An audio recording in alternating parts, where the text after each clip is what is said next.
اور ہمیں رمضان تک پہنچا دے۔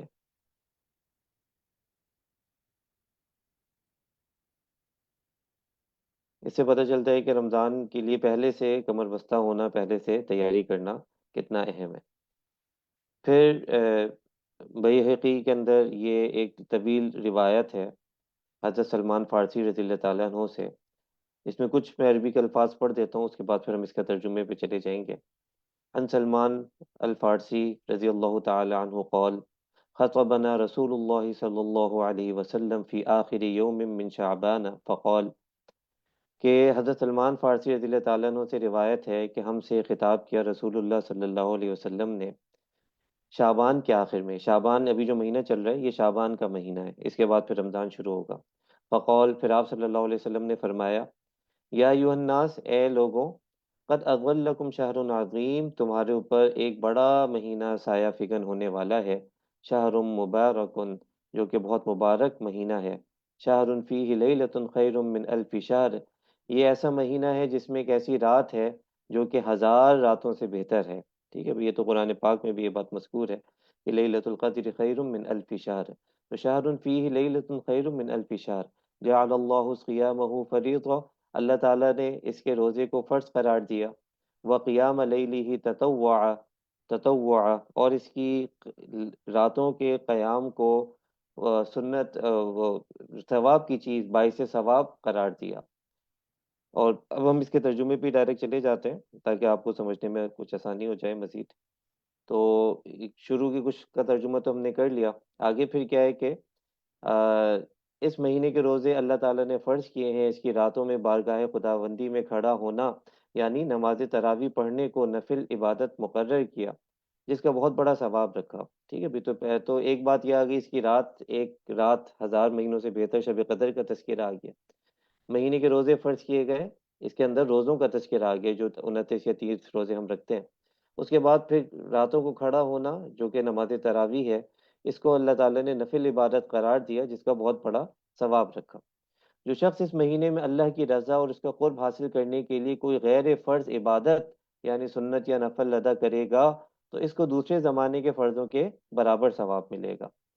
تو عام دنوں کے اندر یہ حساب کتاب ہے کہ ہم فرض پڑھتے ہیں، فرض کا ثواب ملتا ہے، نفل پڑھتے ہیں، نفل کا ثواب ملتا ہے۔ لیکن رمضان کے اندر جو نفل یا سنت بھی پڑھیں گے تو اس میں بھی وہی ایک اعلیٰ درجے کا ثواب ملے گا جو کہ فرض عبادت میں ملا کرتا ہے۔ تو اس سے خود ہی اس بات کو پھر اندازہ لگا لی جائے کہ جو فرض عبادت ہوگی اس کا درجہ ظاہر ہے اور بڑھ جائے گا۔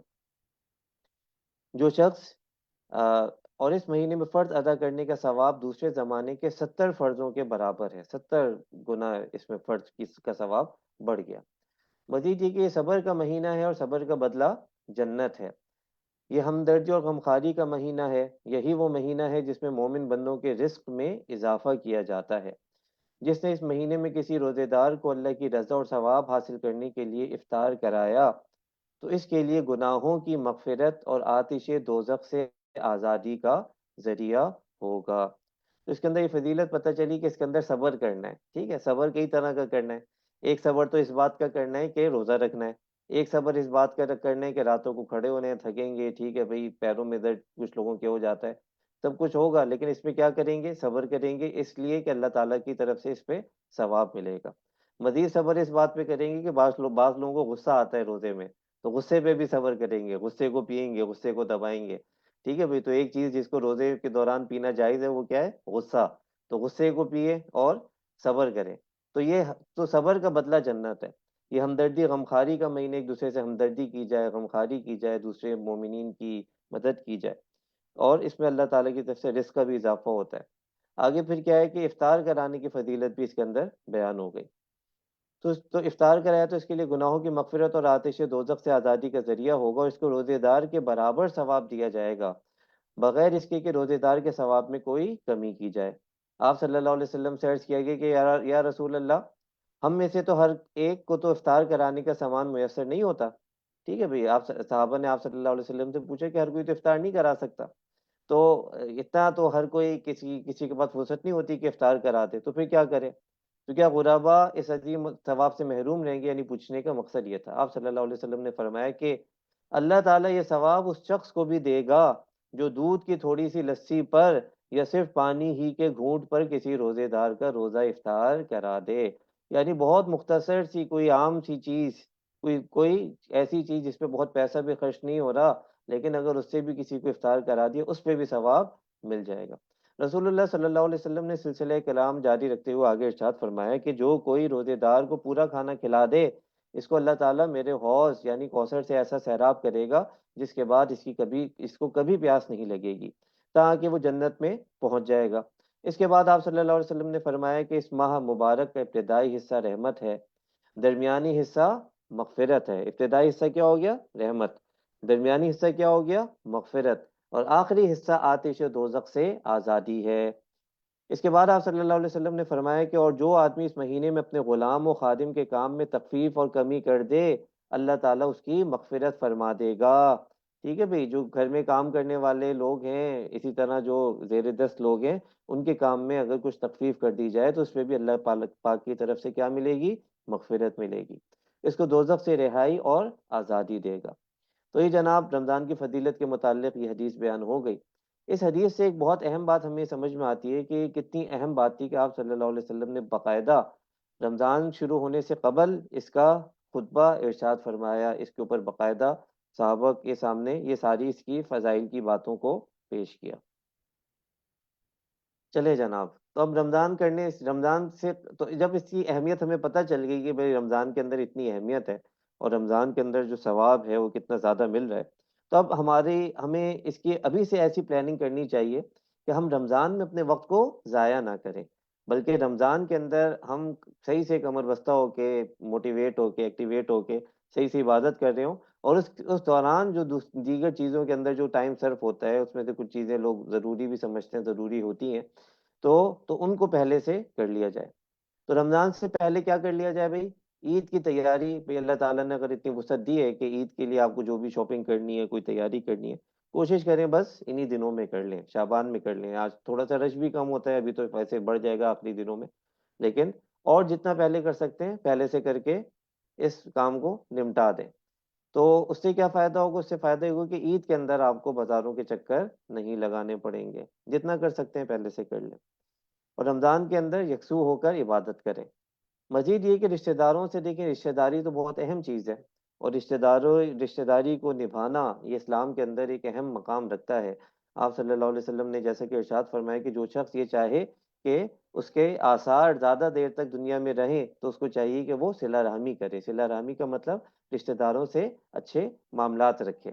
تو رشتہ داروں سے ملاقات تو بہت ضروری چیز ہے، البتہ یہ کہ رمضان کے اندر بھی نکلنے کا موقع کم ملتا ہے، تو اس میں بھی ایک اچھی ترتیب یہ کہ رمضان سے پہلے پہلے ایک چکر لگا لیا جائے اور رشتہ داروں سے ملاقات کر لی جائے۔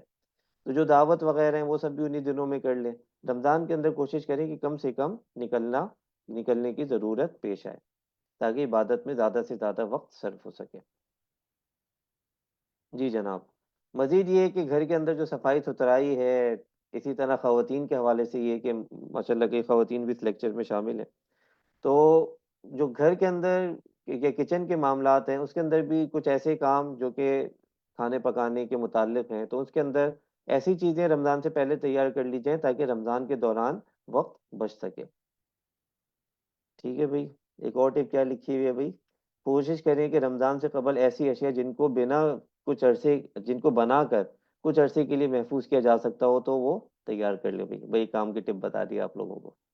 چلے جناب، رمضان سے قبل کرنے کے کام، مزید یہ کہ ایک ٹائم ٹیبل بنا لیں۔ ٹھیک ہے، رمضان جب شروع ہونے لگے اس سے پہلے آپ ایک اسکیجول بنا لیں کہ رمضان کے اندر میرے صبح و شام میرے اوقات کس طرح سے بسر ہوں گے۔ ٹھیک ہے بھائی، وہ ذہنی طور پر تاکہ پوری طریقے سے تیار ہو جائیں۔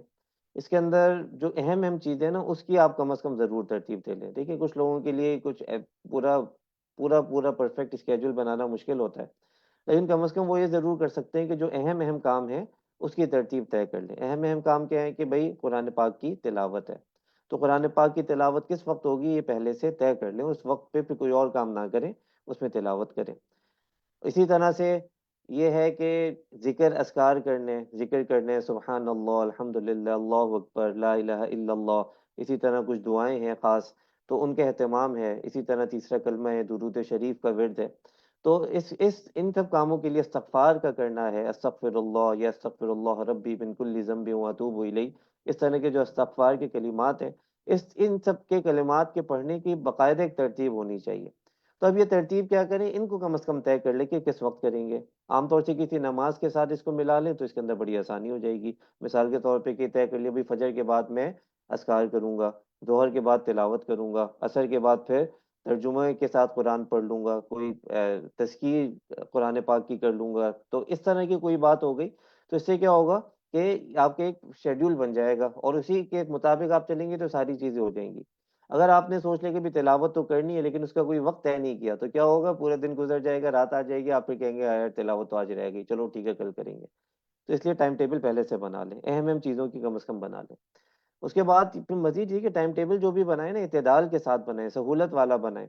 ایسا نہیں ہے کہ آپ اتنا زیادہ اپنے اوپر بوجھ ڈال لیں کہ اس سے آپ خود پریشان ہونے لگیں اور پھر کہیں کہ بھئی مجھ سے تو نہیں ہو رہا، اگلے دن آپ بالکل ہی چھوڑ دیں۔ اس لیے اعتدال کے ساتھ بنائیں، آسان بنائیں۔ اس کے اندر ایک بہت اچھی صورت یہ ہو سکتی ہے کہ آپ جو ہیں وہ جو آپ کے ریگولر اوقات ہیں انہی کے اندر چیزوں کو پلیس کریں۔ مثال کے طور پہ جیسے تہجد پڑھنی ہے تو تہجد پڑھنی ہے، اس کو اپنے اسکیڈول میں بھی ڈال لیں۔ تو بھئی سحری کے لیے اٹھ رہے ہیں، سحری کا وہی وقت ہے جو کہ تہجد کا وقت ہے، منہ ہاتھ دھوتے ہیں، برش کرتے ہیں، مسواک کرتے ہیں، تو اس وقت کیا کریں، 5 منٹ نکال لیں، یعنی وضو بھی کر لیں اور 5 منٹ نکال کے تہجد بھی پڑھ لیں، 10 منٹ نکال کے تھوڑی طویل تہجد پڑھ لیں۔ تو کیا ہوا کہ آپ کی اسی روٹین کے اندر تہجد آ گئی۔ اسی طرح صبح اٹھتے ہیں، یعنی عام طور سے بعض لوگ سحری کے بعد کچھ آرام کرتے ہیں، تو اگر آرام کر رہے ہیں نہیں کر رہے، دونوں صورتوں میں جب سورج نکل آئے، آفس جانے کا ٹائم ہو، آفس جانے سے پہلے یا بزنس کاروبار پہ جانے سے پہلے لوگ ویسے ہی منہ ہاتھ دھوتے ہیں، تیار ہوتے ہیں، تو بھئی وضو کر کے پورے تیار ہو جائیں اور اس وقت 2 رکعت اور پڑھ لیں، تو یہ کیا ہو جائے گا، آپ کی اشراق بھی ہو جائے گی۔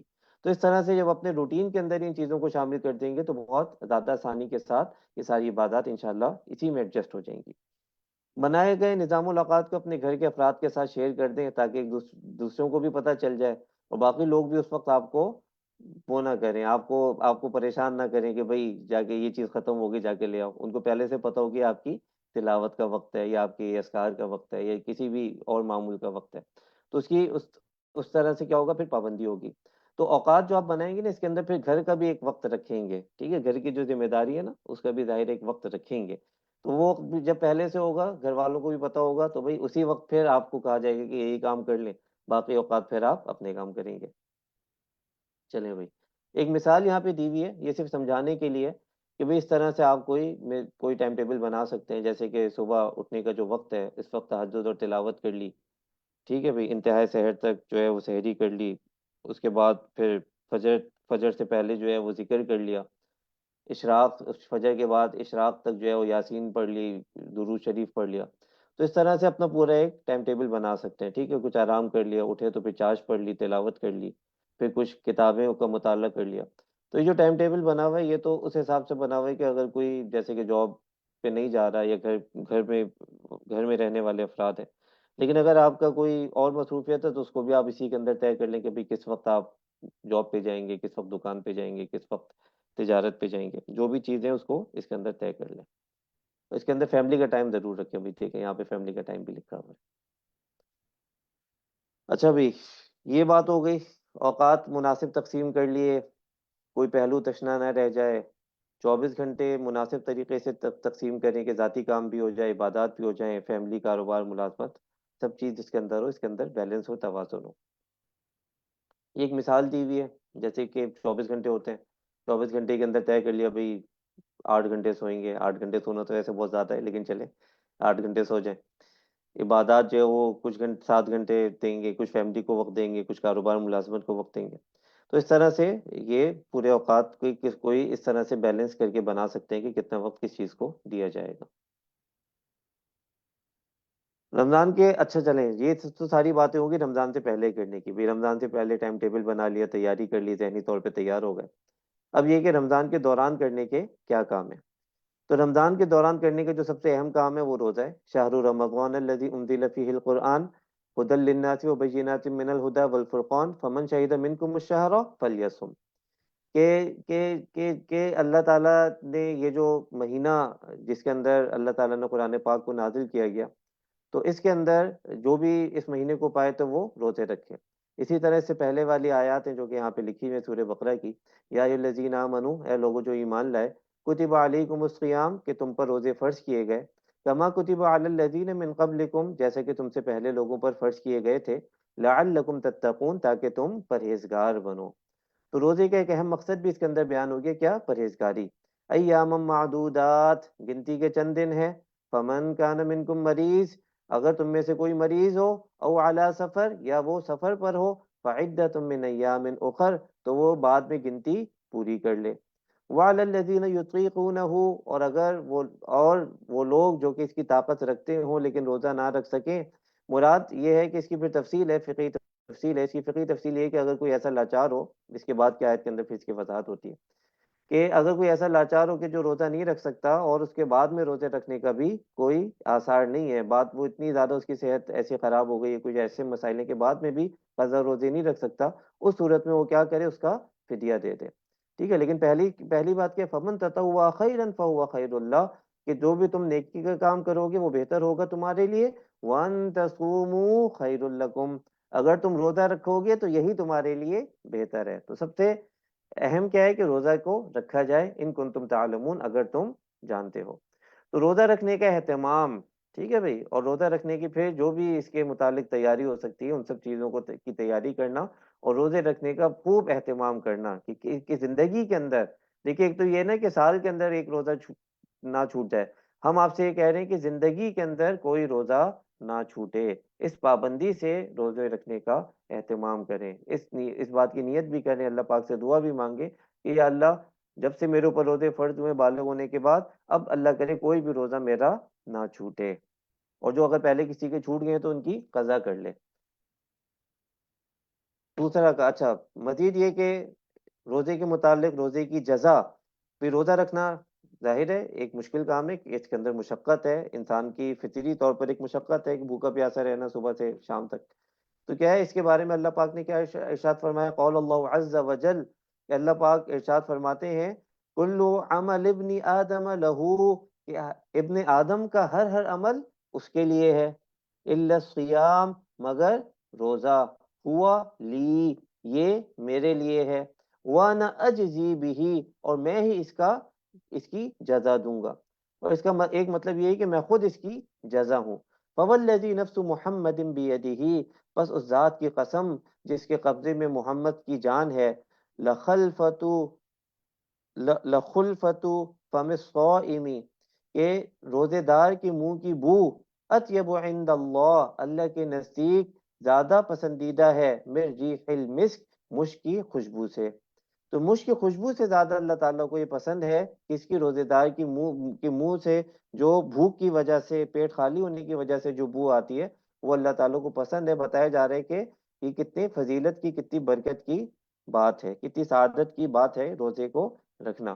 تو ان سعادتوں کو، ان برکتوں کو ہم اپنے ذہن میں مستقل رکھیں، اور اپنے بچوں کو، جو ہمارے گھر کے چھوٹے بچے ہیں، جو بچے ابھی بڑے ہو رہے ہیں، روزہ رکھنے کی عمر کو پہنچ رہے ہیں، ان کو بھی اس بات کی تاکید و تلقین کی جائے، اور ان کو بھی یہ فضائل بتائے جائیں، تاکہ ان کے اندر بھی روزے کا ذوق و شوق پیدا ہو۔ اچھا، یہاں پہ ایک بات کو سمجھیں کہ یہ جو روزے کی منہ کی بدبو کی بات ہو رہی ہے، تو اس کے اندر یہ وہ والی بو مراد ہے جو کہ انسان کا پیٹ خالی رہنے کی وجہ سے آتی ہے۔ باقی یہ کہ جو دانتوں کو صاف رکھنا ہے اور منہ کو صاف رکھنا ہے، اس کا ہمیں بہرحال اہتمام کرنا چاہیے، اور خاص طور سے جیسے کہ سحری کر لی تو سحری کے بعد پھر کوشش کریں کہ برش کر لیں، مسواک کر لیں، اور مسواک تو روزے کے دوران بھی ہو سکتی ہے احتیاط کے ساتھ، تو اس کا ہمیں اہتمام الگ سے کرنا چاہیے۔ رمضان کے دوران دوسرا کام کیا ہے بھائی؟ دوسرے اہم کام کیا ہے؟ تراویح کی نماز۔ تو تراویح میں کیا ہے کہ حدثنا مخلد بن خالد وابن ابی خلف المعنى قال حدثنا سفیان عن الزہری عن ابی سلمہ عن ابی ہریرہ۔ تو حضرت ابو ہریرہ رضی اللہ تعالیٰ عنہ سے روایت ہے، یبلغ بہ النبی صلی اللہ علیہ وسلم، کہ نبی کریم صلی اللہ علیہ وسلم سے یہ بات پہنچی، من صام رمضان ایمانا و احتسابا، کہ جس نے روزہ رکھا رمضان کا ایمان اور احتساب، یعنی ثواب کی نیت سے، غفر له ما تقدم من، تو معاف کر دیا جائے گا اس کے لیے جو پیچھے گزرا، من ذنبہ ہی، اس کے گناہوں میں سے، یعنی جو اس کے گناہ پیچھے ہوئے اللہ تعالیٰ اس کو معاف فرما دیں گے۔ ومن قوم لیلۃ القدر ایمان و احتسابا، اور جس نے شب قدر میں جو کھڑا ہوا ایمان و احتساب کے ساتھ، غفر له ما تقدم من ذنبی، تو معاف کر دیا جائے گا اس کے لیے جو کہ اس کے پیچھے گناہ گزرے۔ تو یہاں پہ دو چیزوں کا ذکر ہوا، ایک کس بات کا ذکر ہوا؟ رمضان کے اندر ایمان اور احتساب کے ساتھ کھڑے ہونے کا۔ دوسرا اس بات کا ذکر ہوا کہ روزہ رکھنے کا۔ دوسری بات کیا ہوئی کہ رات کو قیام کرنے کا۔ یہاں پہ تو خاص طور سے لیلۃ القدر کا ذکر ہے اس حدیث میں جو کہ ہم نے ابو داؤد کی یہاں پہ لکھی ہے، لیکن اور حدیث سے ہمیں پتہ چلتا ہے کہ یہ فضیلت جو ہے رات کے قیام کی ہے، یہ پورے رمضان کے لیے ہے۔ تو پورے رمضان کے اندر جو اللہ کے سامنے کھڑا ہو قیام کے لیے جو کہ تراویح کی نماز ہے، تو اللہ تعالیٰ کی طرف سے اس کے گناہوں کو معاف کر دیا جاتا ہے۔ تو بڑی فضیلت کی بات ہے۔ تو تراویح کے اندر کا بھی ہم بہت زیادہ اہتمام کریں، جیسے کہ ہم نے روزے کی بات کی کہ ہم اس بات کی کوشش کریں کہ روزہ جس طرح سے نہ چھوٹے، اسی طرح سے ہم اس بات کا بھی اہتمام کریں کہ تراویح بھی نہ چھوٹے، اور تراویح کا باقاعدہ اہتمام کیا جائے۔ باقاعدہ یہ ہو کہ بھئی مجھے ذوق اور شوق کے ساتھ جانا ہے تراویح کو پڑھنے، اللہ کے سامنے کھڑے ہونا ہے۔ تو جب اس شوق کو جب اپنے اندر پیدا کریں گے تو انشاءاللہ پھر تراویح پڑھنے کے اندر بھی آسانی ہوگی۔ اس کے اندر ایک دو چیزیں میں آپ کو مزید بتاؤں۔ مزید یہ کہ بعض لوگ تراویح کی نماز پڑھنے جاتے ہیں، لیکن تراویح کے اندر کیا ہوتا ہے کہ ذہن بہت منتشر ہو جاتا ہے، کیونکہ امام صاحب جو پڑھ رہے ہوتے ہیں، ہمارے معاشرے کا یہ المیہ ہے کہ لوگوں کو نہیں سمجھ میں آ رہا ہوتا، اکثر لوگوں کو، کہ کیا پڑھا جا رہا ہے۔ تو اس کے اندر اگر آپ اس طرح کے ایک اہتمام کر لیں، ایک آزمودہ چیز ہے کہ جو پارہ امام صاحب تراویح میں پڑھنے کے لیے جا رہے ہیں، اس کا پہلے سے آپ یہ دیکھ لیں کہ اس پارے کے اندر کیا چیز بیان ہوئی ہے، تھوڑا سا اپنے ذہن کے اندر اس کا، اگر آپ اس کا ترجمہ پڑھ سکیں، اس طرح کا کوئی اہتمام کر لیں کہ جو تراویح میں آج پڑھنا ہے اس کا ترجمہ پہلے سے پڑھ کے چلے جائیں۔ اس سے فائدہ یہ ہوگا کہ جب تراویح ہو رہی ہوگی، اور پھر اس کے اندر زندگی کے اندر اس بات کی کوشش کریں کہ عربی زبان کو باقاعدہ سیکھا جائے، قرآن پاک کو ترجمے کے ساتھ سیکھا جائے۔ تو جب آپ اس بات کا اہتمام کریں گے، ایک تو میں کوئک ٹپ یہ بتا رہا ہوں نا کہ کوئک ٹپ تو یہ ہے کہ آپ نے اسی دن جو آپ نے تراویح میں پڑھنا ہے وہ اس کا ترجمہ آپ نے پہلے سے دیکھ لیا، پڑھ لیا۔ تو اس سے یہ ہوگا کہ جب آپ تراویح پڑھیں گے تو جو جیسے خاص طور سے واقعات آئیں گے تو واقعات کے اندر آپ چیزوں کو لنک کریں گے، اچھا اب یہ واقعہ بیان ہو رہا ہے، اب یہ بات بیان ہو رہی ہے، تو پھر یہ ہوگا کہ آپ کا جو دل ہے وہ زیادہ انشاءاللہ لگے گا۔ اور اگر آپ باقاعدہ عربی کو سیکھ لیں گے، باقاعدہ جو ہے وہ قرآن پاک کے ترجمے کو سیکھ لیں گے، جو کہ ہر مسلمان کو چاہیے کہ وہ ایسا کرے، تو پھر یہ ہوگا کہ پھر آپ کو تراویح کے اندر اور زیادہ لطف آنے لگے گا انشاءاللہ۔ تو اس بات کا قصد، ارادہ، اہتمام کریں کہ قرآن پاک کو ترجمے کے ساتھ سیکھا جائے، عربی زبان کو سیکھا جائے۔ چلے جناب، اب آ جاتے ہیں روزے کی حکمت پہ۔ روزہ رکھنے کی بات تو ہو گئی، ٹھیک ہے بھائی، ثواب ملے گا۔ مزید کیا ہے کہ اس کی ایک حکمت یہ قرآن پاک میں جو اللہ پاک نے بیان فرمائی کہ یا ایھا الذین آمنوا کتب علیکم الصیام کما کتب علی الذین من قبلکم لعلکم تتقون، تاکہ تم تقوی حاصل کرو، تاکہ تمہارے اندر تقوی پیدا ہو۔ تو تقوی کا پیدا ہونا یہ روزے کی حکمت ہے، اور حقیقت بھی یہی ہے کہ انسان جب روزہ رکھتا ہے تو خود بخود اس کا دل چاہتا ہے کہ وہ نیکی کرے۔ جب وہ روزہ رکھتا ہے تو خود بخود اس کا دل چاہتا ہے کہ وہ گناہوں سے بچے۔ تو اس بات کی پریکٹس ہوتی ہے پورے مہینے کہ گناہوں سے کیسے بچا جائے، اپنی خواہشات پر کس طرح سے کنٹرول کیا جائے، اور کس طرح سے نیکی کے کاموں میں آگے بڑھا جائے۔ تو اس بات کی پریکٹس کر کے پھر ایسا نہیں کرنا کہ اس کو ضائع کر دینا ہے، بلکہ اس کی پریکٹس کر کے اس کو پھر پورے جو اگلے 11 مہینے اس کے اندر اپلائی کرنے کی بھرپور کوشش بھی کرنی ہے۔ چلے جناب، اچھا بھائی، رمضان اور قرآن، قرآن کے کچھ تذکرہ تو ہم نے وہیں پر کر دیا تراویح کے ضمن میں۔ اب اس بات کو سمجھے کہ رمضان اور قرآن پاک کی خاص نسبت ہے، اور اللہ پاک نے قرآن پاک کے اندر جہاں رمضان المبارک کا تذکرہ کیا تو خاص طور سے وہاں پہ قرآن پاک کا بھی تذکرہ کیا، یعنی جہاں پہ رمضان کا تذکرہ آ رہا ہے وہیں پہ قرآن پاک کا تذکرہ بھی آ رہا ہے۔ اور رمضان المبارک جو نزول قرآن کا مہینہ ہے، کہ اس مہینے سے قرآن پاک کے یا تو نزول کی ابتدا ہوئی، یا یا اللہ پاک کی طرف سے جو اس کے متعین فرشتے تھے، اس کی پوری ایک تفصیل ہے۔ تو اس کو آپ آسان صورتوں میں یہ سمجھ لیں کہ قرآن پاک تو 23 سال کے اندر نازل ہوئے نا، اس بات کا ہمیں پتہ ہے، لیکن جو ایک اس کی ابتدا ہے، جو اس کا ایک آغاز ہے، وہ رمضان المبارک کے مہینے سے ہوتا ہے، کہ جب یہ انسانوں کے لیے نازل ہونا شروع ہوا۔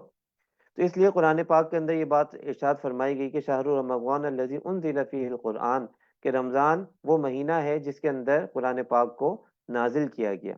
ہدی للناس، اس کے اندر ہدایت ہے لوگوں کے لیے، وبینات من الہدا، اور ہدایت کی واضح دلائل ہیں، واضح نشانیاں ہیں، والفرقان، اور یہ فرقان ہے، حق اور باطل کا فرق کھول کر رکھ دینے والی کتاب ہے، یعنی حق اور باطل کا فرق کرنے والی یہ کتاب ہے۔ اور یہ کتاب کب نازل کی گئی؟ شہر رمضان، رمضان کے مہینے میں۔ تو اس آیت سے پتہ چل رہا ہے کہ رمضان اور قرآن پاک کی خاص نسبت ہے، اس لیے رمضان کے اندر جو ہمارے مشائخ علماء کرام یہ بات بار بار ارشاد فرماتے ہیں کہ رمضان کے اندر قرآن پاک کا خصوصی اہتمام کیا جائے، پڑھنے کا، سمجھنے کا، تراویح پڑھنے کا، تلاوت کرنے کا، اور قرآن پاک پہ عمل کرنے کا، اس بات کا پورا ایک مزاج اور ماحول بنایا جائے۔ کیوں؟ کیونکہ رمضان کی قرآن پاک کے ساتھ ایک خاص نسبت ہے۔ آپ صلی اللہ علیہ وسلم کا کیا معمول تھا رمضان المبارک میں؟ کہ قول کہ عن ابن عباس رضی اللہ تعالی عنہ قول، کہ حضرت ابن عباس رضی اللہ تعالیٰ عنہ سے روایت ہے کہ انہوں نے فرمایا، کان رسول اللہ صلی اللہ علیہ وسلم، کہ رسول اللہ صلی اللہ علیہ وسلم اجود الناس، بہت زیادہ سخی تھے لوگوں پر، وکان اجود ما یکون فی رمضان، اور آپ صلی اللہ علیہ وسلم مزید سخی ہو جاتے جب رمضان ہوتا، حین یلقاہ جبریل، اور جبریل ہر رات، وحین یلقاہ جبریل، اور جبریل علیہ السلام آپ صلی اللہ علیہ وسلم سے ملاقات کرتے، وکانا یلقاہ فی کل لیلۃ من رمضان، اور حضرت جبریل علیہ السلام رمضان کی ہر رات کو آپ سے ملاقات کرتے، فیدارسہ القرآن، اور وہ پھر آپ آپس میں قرآن پاک کا دور کرتے، قرآن پاک کا دور کرتے، مرادی کہ حضرت جبریل آپ صلی اللہ علیہ وسلم کو قرآن پاک سناتے اور سنتے، فلا رسول اللہ صلی اللہ علیہ وسلم، اور رسول اللہ صلی اللہ علیہ وسلم اجود بالخیر، خیر کی طرف، اجود بالخیر کے اجود بالخیر من الریح المرسلہ، کہ جس طرح سے ایک بارش پہنچانے والی ہوا ہوتی ہے، اس سے بھی زیادہ آپ صلی اللہ علیہ وسلم سخی ہو جاتے تھے، اس سے بھی زیادہ سخاوت کیا کرتے تھے، اور یہ روایت ہے بخاری کی۔ تو اس حدیث کے اندر دو باتیں ہمیں پتہ چل رہی ہیں۔ پہلی بات تو ہمیں یہ پتہ چل رہی ہے کہ رمضان کے اندر اللہ تعالیٰ کے راستے میں خرچ کرنا، لوگوں پر سخاوت کرنا، یہ آپ صلی اللہ علیہ وسلم کا معمول تھا۔ تو ہم بھی اس بات کے اہتمام کریں کہ ہم رمضان کے اندر بہت زیادہ اپنے مال کو خرچ کریں، اس کی پھر مزید تفصیل انشاءاللہ آگے بھی آ جائے گی۔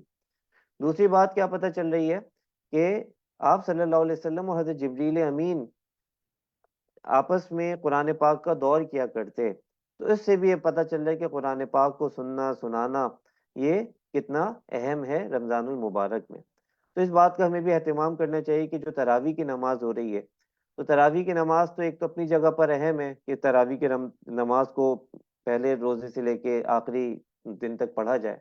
مزید یہ کہ قرآن پاک چونکہ عام طور سے ہمارے یہاں الحمدللہ یہ معمول ہے کہ رمضان کی تراویح میں پورا قرآن پاک مکمل کیا جاتا ہے، تو پورا قرآن پاک سننے کا بھی اہتمام ہو کہ ہم تراویح کے اندر قرآن پاک مکمل سن لیں۔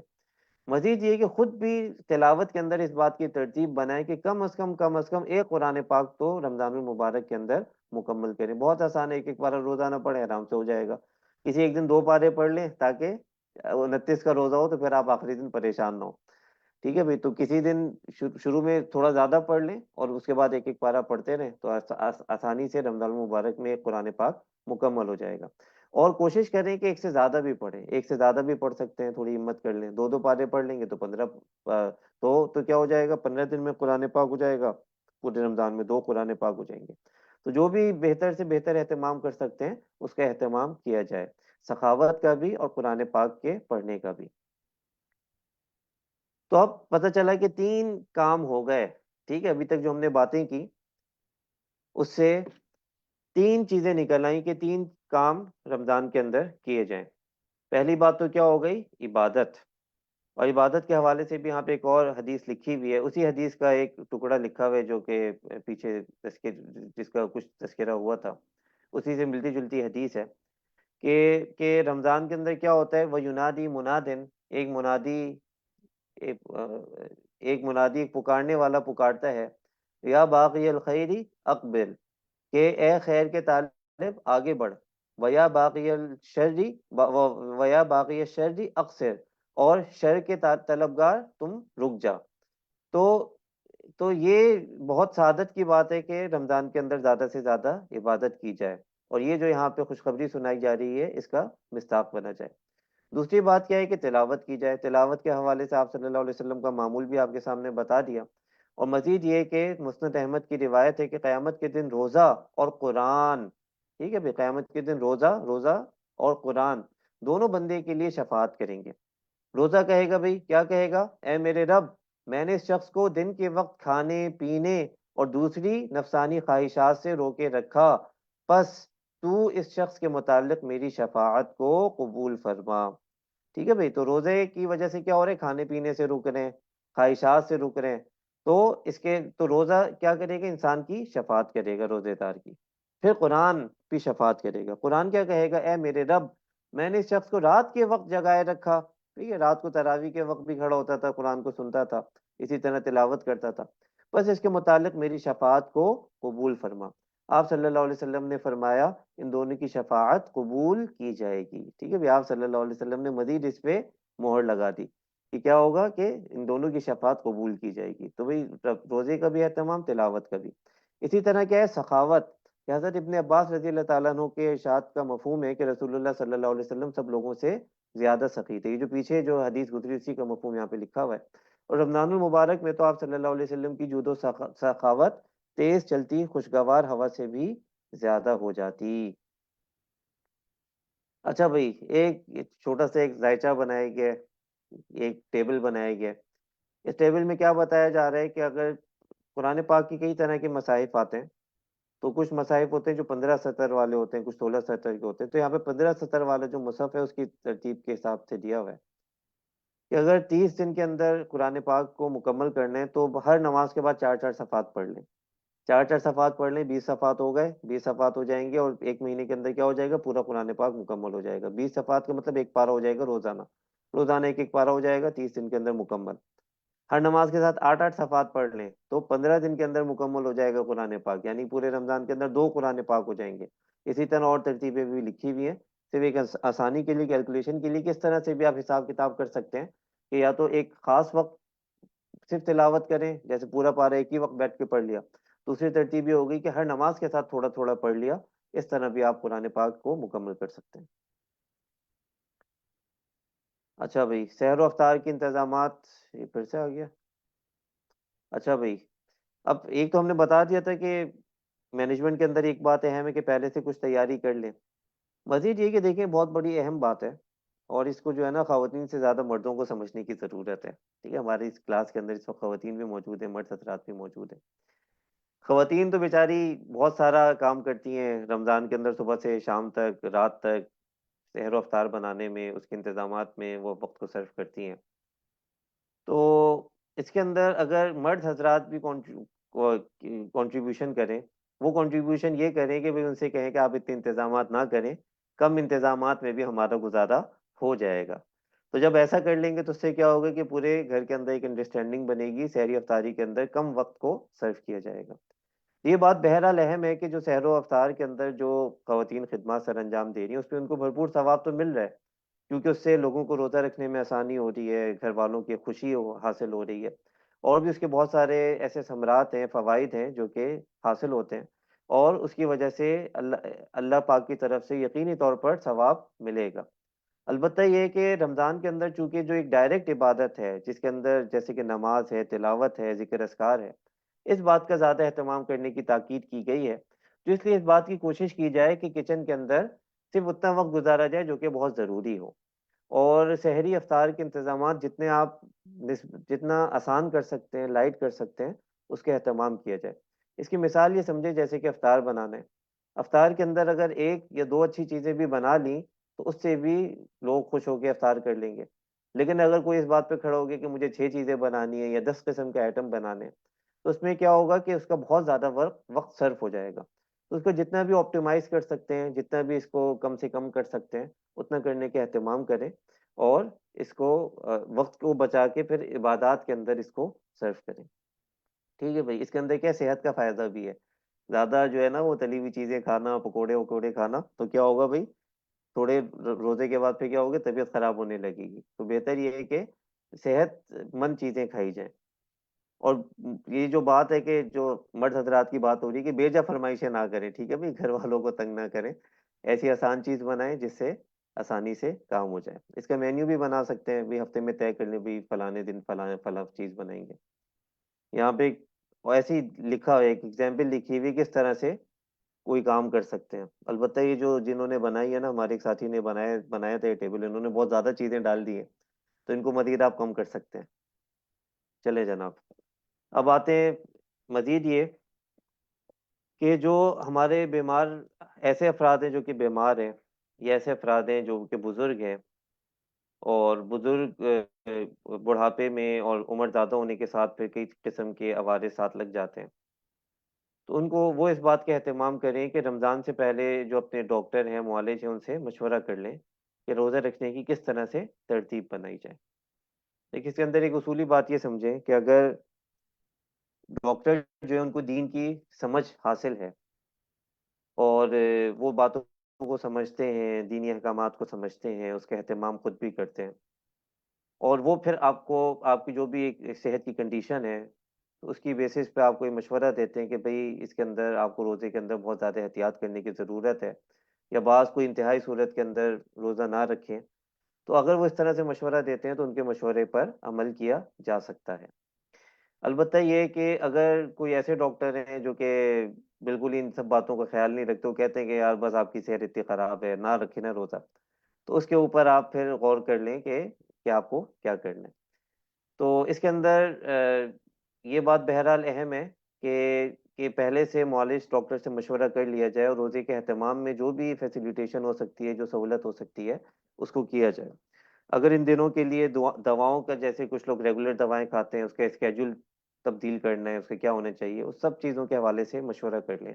اسی طرح کچھ خصوصی ٹپس لے لیں کہ بھئی جیسے کہ کچھ لوگوں کے کچھ ایسے مسائل ہوتے ہیں کہ جیسی افطار کیا جائے تو اس کے بعد ان کو زیادہ پانی پینا ہو، جو بھی معاملات ہوں، اس کے پہلے سے ڈسکشن کر لیں اور علماء کرام سے مزید پوچھ کر اس پر عمل کریں. بچوں کا رمضان. ٹھیک ہے بھائی، بچے جو نابالغ بچے ہیں ان پہ تو روزہ فرض نہیں ہے، ان پہ تراویح بھی اس طرح سے اس کا اہتمام لازم نہیں ہے. البتہ یہ ہے کہ بچوں کی تربیت پر خصوصی توجہ ہمیں دینی چاہیے. تو جو بھی نیک اعمال کر رہے ہیں تو شوق دیکھیں بچپن کے اندر پیدا ہوتا ہے. اسلام کے اندر حدیث مبارکہ میں اس بات کی تاکید کی گئی ہے کہ 7 سال کا جو بچہ ہے اس کو نماز پڑھنے کی ترغیب دی جائے. اور جب 10 سال کا ہو جائے، گو کہ 10 سال پہ اس پہ نماز فرض نہیں ہوئی ہے، لیکن کیا کی جائے، اس پہ سختی کی جائے کہ وہ نماز پابندی سے پڑھے. تو اسی طرح جو رمضان کے اور اعمال بھی ہیں اس کے اندر بھی بچوں کو ساتھ ساتھ لگایا جائے. جو 7 سال سے بڑے بچے ہیں ان کو نماز کی پوری پابندی کرائی جائے. جو 10 سال کے بچے ہیں ان پہ تو سختی کے ساتھ پابندی کرائی جائے کہ ان کی ایک بھی فرض نماز جو ہے وہ ضائع نہ ہو، وقت پہ ادا ہو. اس بات کا اہتمام کریں. پھر جو بھی نیک اعمال کرنے اس کے اندر بھی کریں. ہمارے یہ کیا الٹا نظام چل رہا ہے کہ لوگ کہتے ہیں کہ مجھے تلاوت کرنی ہے، بیٹا جاؤ تم جا کے ٹی وی دیکھو. تو خود تو آپ نے تلاوت کر لی، بیٹا بچے جو ہیں پتہ نہیں ٹی وی پہ جا کے کیا دیکھ رہے ہیں. تو کوشش یہ کریں کہ جو آپ نیک اعمال کر رہے ہیں بچوں کو اسی کے ساتھ ساتھ کسی چیز کے اندر انگیج کریں. اور بالغ ہونے کے بعد تو روزے فرض ہو گئے، اس کے بعد تو ان کو پورے 30 روزے رکھنے ہی ہیں. تو بالغ ہونے سے پہلے بھی چند روزے مشق کے لیے اور شوق کے لیے کروا دیں. ٹھیک ہے بھائی، جیسے کہ ایک 10 سال کا بچہ ہے، 11 سال کا بچہ ہے، 12 سال کا بچہ ہے، تو بالغ ہونے سے پہلے پہلے اس کو چند روزے ہر سال اس کو رکھوا دیں تاکہ اس کی مشق ہو جائے، اس کے اندر شوق پیدا ہو جائے. اس کو ہمت بھی دلائیں، ثواب کے بارے میں بتائیں، نمازوں کی پابندی کریں. ٹی وی کے اندر غیر ضروری ٹرانسمیشنز آ رہی ہیں، فضول کے ٹی وی شوز آ رہے ہیں، پورے افطار کا ٹائم جو ہے یہ ٹی وی شوز برباد کر رہے ہیں. اس کے اندر کچھ چیزیں تو وہ اچھی دکھا رہے ہیں، کوئی آ گئے بھی عالم صاحب، ان سے کوئی اچھی باتیں کروا لی، لیکن اس کے آگے پیچھے جو ہو رہا ہے وہ سب ایسی فضولیات لاو لاب کی چیزیں. تو اس کے اندر سب سے پہلا اہتمام تو یہ کہ خود دور رہیں اس سے.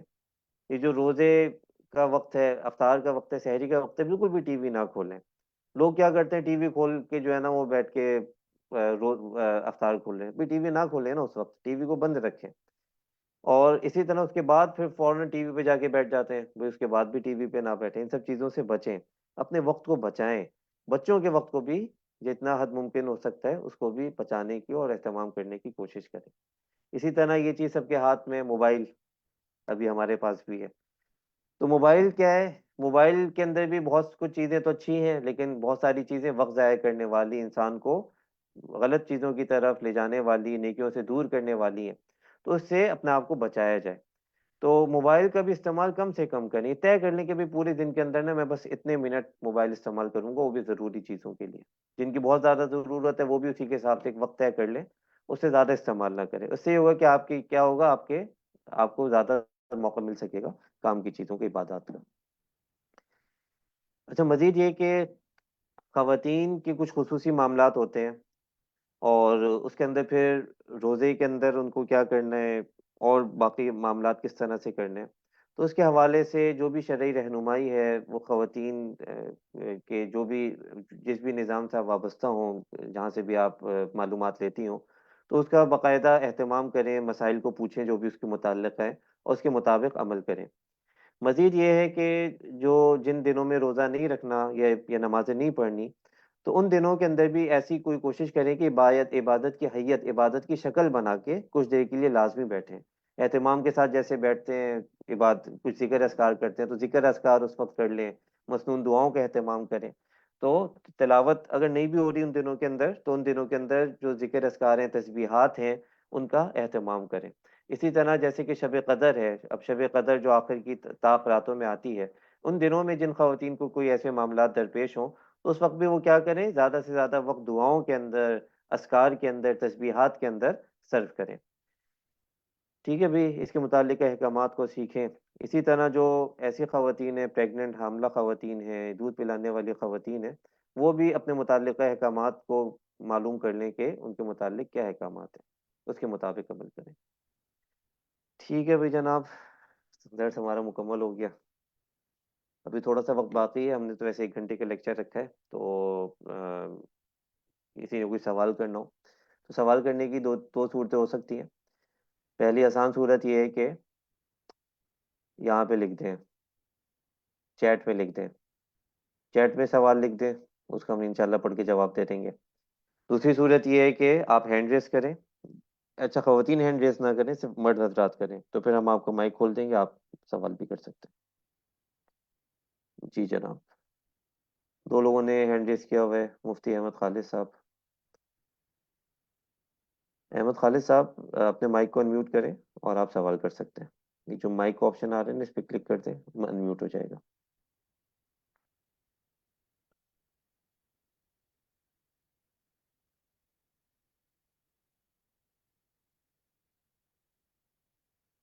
اچھا، نہیں ہو رہا. حمزہ اعجاز صاحب، آپ کوشش کر لیں. حمزہ اعجاز صاحب، آپ کے پاس آپشن آ رہا ہوگا. السلام جی، علیکم وعلیکم السلام. جی جناب. جی حمزہ. ساجد بھائی، کیسے ہیں؟ خیریت سے آپ؟ جی جی، اللہ کا شکر، بالکل. بھائی بات نے مجھے یہ پتا ہے کہ یہ روزہ کب ختم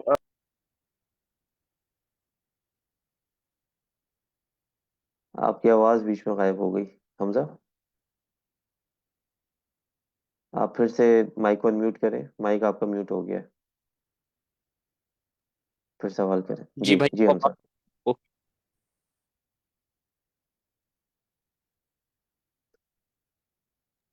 روزہ ہے نا، یہ اذان کے فوراً بعد بند ہو جاتا ہے. کوئی کہتا ہے اذان سے 2-3 منٹ پہلے بند ہو جاتا ہے، تو اس سے روزہ نہیں، خراب ہو جاتا ہے. تو اذان، اس بارے میں بتائیں کہ یہ جی دیکھیں، اذان کا بالکل بھی آپ نہ اعتبار کریں، کیونکہ بعض مساجد میں اذان تھوڑی تاخیر سے ہوتی ہے.